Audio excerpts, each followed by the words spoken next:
Umabot sa palitan ng mga mensahe, kilig na kilig ako. Kumusta? Kain na? Hello, magandang umaga. Ingat ka, pahinga, huwag kang masyadong magpupuyat pa.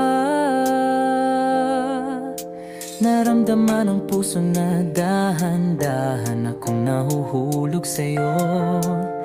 Sa kada araw natin na pag-uusap, meron ang namumuo.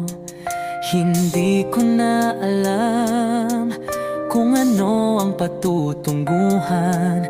Ang hiling ko lang naman na itong naramdaman.